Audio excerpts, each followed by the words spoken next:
Título de la lección: Adán y Jesús. Nuestro texto inicial se encuentra en Romanos capítulo 5, versos 1 y 2. Justificados pues por la fe, tenemos paz para con Dios por medio de nuestro Señor Jesucristo, por quien también tenemos entrada por la fe a esta gracia en la cual estamos firmes y nos gloriamos en la esperanza de la gloria de Dios. Pablo ha establecido el argumento de que la justificación solo viene por medio de la fe en Jesucristo, porque su justicia sola es suficiente para darnos una reputación aceptable ante nuestro Señor. Sobre la base de esa gran verdad, Pablo ahora profundiza más sobre este tema, al mostrar que la salvación tiene que ser solo por fe y no por obras, ni siquiera para alguien tan justo como lo fue Abraham. Pablo da un paso atrás para observar el panorama general. ¿Qué fue lo que causó el pecado, el sufrimiento y la muerte? Y que la solución se encuentra en Cristo y en lo que Él ha hecho por toda la raza humana. Por la caída del primer hombre, Adán, toda la humanidad enfrentó la condenación, la enajenación y la muerte. Pero mediante la victoria de un solo hombre, Jesús, todo el mundo fue puesto sobre una nueva base delante de Dios. Mediante la fe en Jesús, el registro de los pecados y el castigo causado por esos pecados pueden ser remitidos, pueden ser perdonados para siempre. El fundamento de todo esto es la cruz de Cristo y su muerte sustitutiva, lo que abre el camino para que todos los seres humanos, judíos o gentiles, sean salvos a través de Jesús, quien con su sangre ofrece justificación a todos los que la quieran aceptar. Cuando hemos ido a Jesús, somos justificados o considerados justos, no mediante alguna obra de la ley, sino por haber aceptado a Jesucristo. La vida perfecta que Jesús vivió en esta tierra, su perfecta obediencia de la ley, nos ha sido acreditada. Al mismo tiempo, todos nuestros pecados han sido puestos sobre Jesús, como si Jesús hubiese cometido tales pecados y no nosotros, y de ese modo podemos librarnos del castigo que merecemos. Ese castigo recayó sobre Cristo por nuestra causa, en nombre de todos nosotros, para que nunca tengamos que afrontarlo personalmente. No se trata de la muerte natural, que todos afrontaremos tarde o temprano mientras que Jesús regresa, sino el horror de la muerte eterna, la muerte segunda, en el día del juicio final. ¡Qué noticia tan gloriosa para cada uno de nosotros como pecadores! En Romanos capítulo 5, verso 2, la palabra griega gloriarnos significa que las personas justificadas pueden gloriarse o regocijarse en las tribulaciones porque han puesto su fe y su confianza en Jesucristo. Confían en que Dios hará que todas las cosas les ayuden a bien. Considerarán que es un honor sufrir por Cristo. Vemos en Romanos capítulo 5, versos 3 al 5, la conexión entre paciencia, prueba y esperanza. Veamos la primera, paciencia. La palabra griega que se traduce así es hipomone y significa perseverancia inalterable. Este es el tipo de perseverancia que promueve la tribulación en aquel que conserva la fe y que no pierde de vista la esperanza que tiene en Cristo, incluso en medio de las pruebas y el sufrimiento que pueden hacer que la vida sea tan miserable algunas veces. Número 2, prueba. Su correspondiente en griego es dokime, que significa literalmente la calidad de ser aprobado, es decir, prueba, o más específicamente, entereza del carácter, firmeza del carácter. El que pacientemente soporta pruebas puede desarrollar un carácter aprobado. Número 3, esperanza. Cuando una persona persevera en Jesús y sabe que está siendo aprobado, esto naturalmente da lugar a la esperanza. la esperanza que se encuentra en Jesús y la promesa de salvación en Él. Mientras nos aferramos a Jesús en fe, arrepentimiento y obediencia, tenemos mucho que esperar. Esa ayuda que esperas más que otra cosa en toda tu vida se puede cumplir solamente en Jesús, por seguro que sí. Leyendo Romanos capítulo 5 versos 6 al 8, ¿qué nos dice este pasaje sobre el carácter de Dios y por qué está tan lleno de esperanza para nosotros? Cuando Adán y Eva transgredieron vergonzosamente y sin ninguna excusa la exigencia divina, Dios dio los primeros pasos para la reconciliación con sus hijos. Desde entonces Dios ha tomado la iniciativa de proveer un camino de salvación e invita a hombres y mujeres a aceptarlo. Cuando vino el cumplimiento del tiempo, Dios envió a su Hijo. Romanos capítulo 5 verso 9 dice que podemos ser salvos de la ira de Dios por medio de Jesús. Pero en realidad, ¿qué implica todo esto? En la víspera del Éxodo, la partida de los israelitas de Egipto, la sangre en los postes de sus puertas protegió a los primogénitos de la ira que les sobrevino a todos los primogénitos de Egipto. Asimismo, la sangre de Jesucristo garantiza que quien ha sido justificado y conserve ese estatus será protegido cuando la ira de Dios finalmente destruya el pecado al final de los tiempos. Algunos tienen dificultades con la idea de que un Dios amoroso vaya a airarse, a enojarse, pero es precisamente debido a su amor que esta ira existe, además de que la ira de Dios no es como la ira humana. ¿Cómo podría Dios, que ama al mundo, no airarse contra el pecado? Si le fuésemos indiferentes, no le importaría lo que nos sucediera aquí. Mira el mundo a tu alrededor y verás lo que el pecado le ha hecho a su creación. ¿Cómo podría Dios no enojarse contra semejante maldad y devastación? ¿Qué otras razones se da para regocijarnos en Romanos capítulo 5 versos 10 y 11? Algunos comentaristas han visto en el versículo 10 una referencia a la vida que Cristo vivió en esta tierra, durante la cual formó y forjó un carácter perfecto que ahora ofrece para acreditarnos. Aunque esto sin duda es lo que logró la vida perfecta de Cristo, Pablo parece enfatizar el hecho de que si bien Cristo murió, también resucitó y vive para siempre.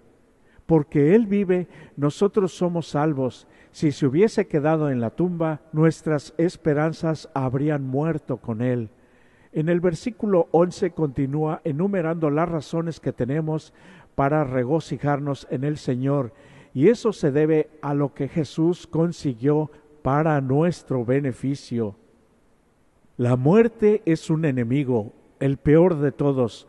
Cuando Dios creó a la familia humana, dispuso que sus miembros vivieran para siempre, tuviesen vida eterna. Salvo algunas excepciones, los seres humanos no quieren morir, y los que quieren es solo después de una gran angustia, un gran sufrimiento personal.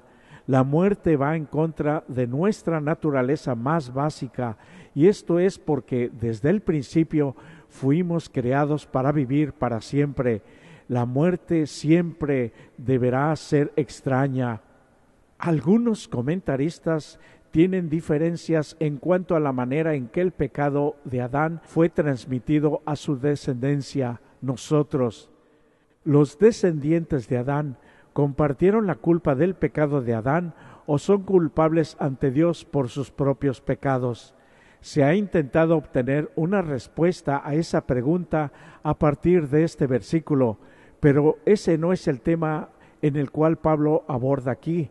El apóstol tenía un objetivo totalmente distinto en mente y vuelve a subrayar lo que ya dijo, por cuanto todos pecaron, de acuerdo a lo escrito en Romanos 3:23. debemos reconocer que somos pecadores, porque esa es la única manera en que nos daremos cuenta de nuestra necesidad de un Salvador. Aquí Pablo estaba tratando de lograr que sus lectores comprendieran cuán malo es el pecado y lo que desencadenó en este mundo a través de Adán. Luego muestra lo que Dios nos ofrece en Jesús como el único remedio para la tragedia introducida en este mundo a través del pecado de Adán. Sin embargo, este versículo solo habla del problema, la muerte de Adán, no de la solución, la vida en Cristo. Uno de los aspectos más gloriosos del Evangelio es que la muerte ha sido absorbida totalmente por la vida y por quien es vida.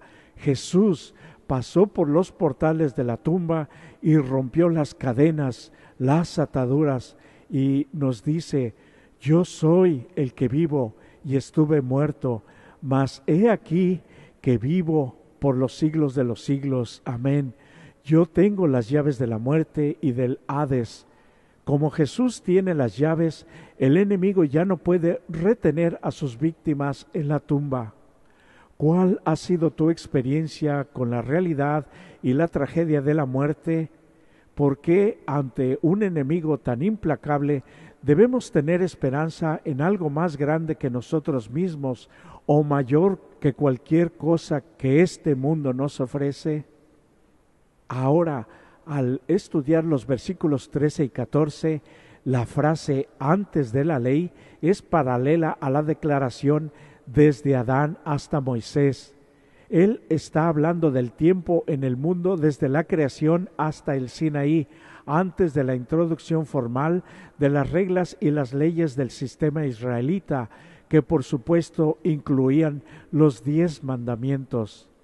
Antes de la ley significa que antes que Dios detallara sus requerimientos en las distintas leyes dadas a Israel en el Sinaí, el pecado ya existía.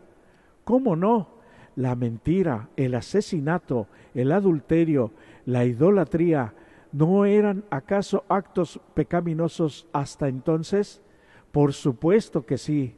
Es verdad que antes del Sinaí la raza humana tenía en general solo una revelación limitada de Dios, pero obviamente sabían lo suficiente como para rendir cuentas. Dios es justo y no va a castigar a nadie injustamente. La gente en el mundo anterior al Sinaí moría, como señala Pablo aquí. La muerte pasó a todos. Aunque no habían pecado contra un mandamiento expresamente revelado, de todos modos habían pecado. Tenían las revelaciones de Dios en la naturaleza, a las que no habían respondido, y por lo tanto se los consideró culpables. Las cosas invisibles de Él se hacen claramente visibles desde la creación del mundo, de modo que no tenemos excusa. Así dice Romanos capítulo 1, verso 20. La instrucción dada en el Sinaí incluía la ley moral, aunque ya existía desde antes. Sin embargo, esta fue la primera vez, según la Biblia, que se escribió esta ley y se proclamó ampliamente. Cuando los israelitas comenzaron a compararse con las exigencias divinas, descubrieron que no cumplían con las expectativas divinas. En otras palabras, el pecado abundaba. De repente se dieron cuenta de la magnitud de sus transgresiones. El propósito de esa revelación era ayudarlos a ver su necesidad de un Salvador y llevarlos a aceptar la gracia que Dios ofrecía tan libremente. Como se destacó con anterioridad, la verdadera versión de la fe en el Antiguo Testamento no era legalista, siempre fue por fe. Así que, como por la transgresión de uno vino la condenación a todos los hombres, de la misma manera por la justicia de uno vino a todos los hombres la justificación de vida. Porque así como por la desobediencia de un hombre los muchos fueron constituidos pecadores, así también por la obediencia de uno los muchos serán constituidos justos. Romanos 5, versículos 18 y 19. Como seres humanos estamos en una situación desesperada porque de Adán, como herencia, no recibimos nada más que la sentencia de muerte que nos acusa. Sin embargo, Cristo intervino y recorrió el terreno donde Adán cayó, soportando todas las pruebas en nombre de todos los seres humanos. Él redimió el desgraciado fracaso de Adán y su caída, y por consiguiente, como nuestro sustituto, nos puso en un lugar privilegiado delante de Dios. Por lo tanto, Jesús es el segundo Adán. El segundo Adán era un ser moral, libre, responsable por su conducta, rodeado por la influencia intensamente sutiles y engañosas del enemigo. Estuvo en una condición mucho menos favorable que el primer Adán para vivir una vida sin pecado. Sin embargo, en medio de los pecadores, resistió toda tentación a pecar y mantuvo su inocencia. Siempre Jesús estuvo y vivió sin pecado.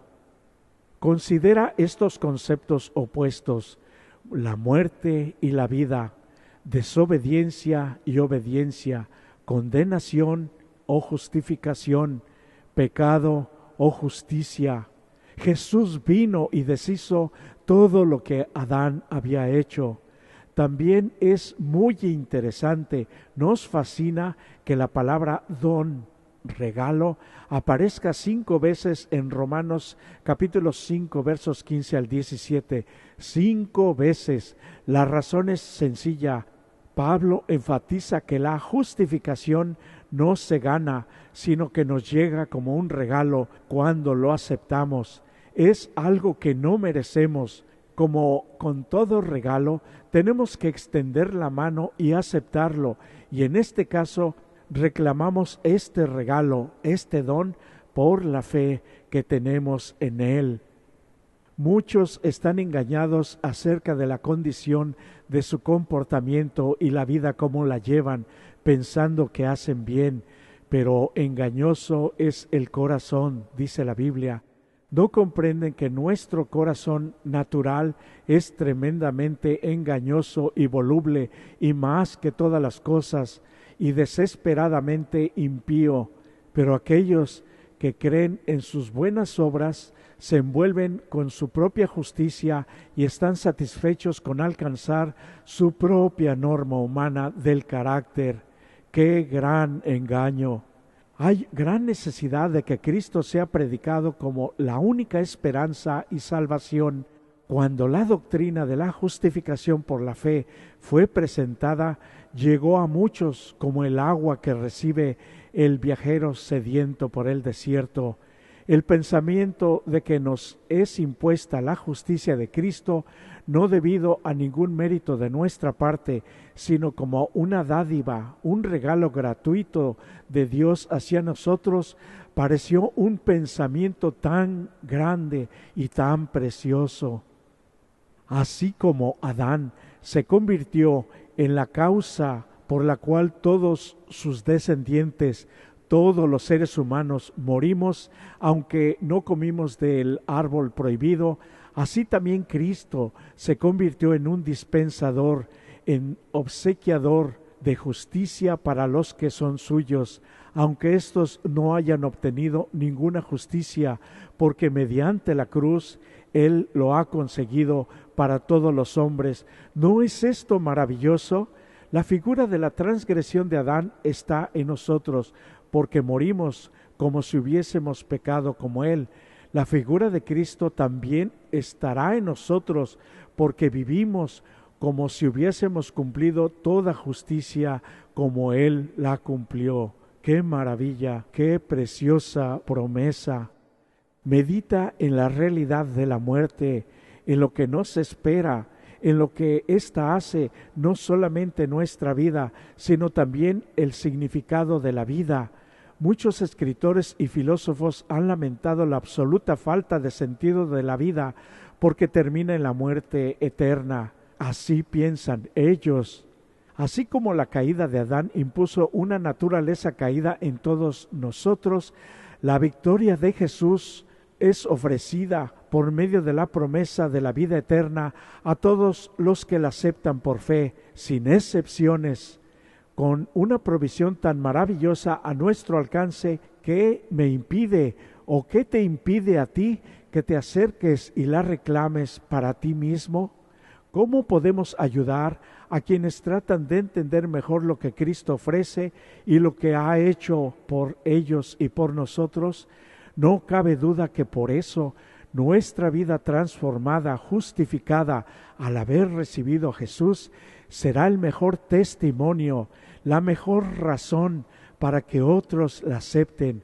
¿Eres tú feliz con Jesús? Si es así, te felicito, y si no lo fuera, te invito, porque hoy es un nuevo día de oportunidad para acercarnos más y más a Jesús, decirle: Señor, acepto tu sangre derramada, tu sacrificio en la cruz por mí. Desde hoy quiero recibirte en mi vida. Entra en ella y que tu Santo Espíritu me guíe en esta vida para llegar un día a ese momento feliz cuando podremos verte cara a cara en tu segunda venida. Esta es mi esperanza y la de mis amigos. Que el Señor nos bendiga a todos.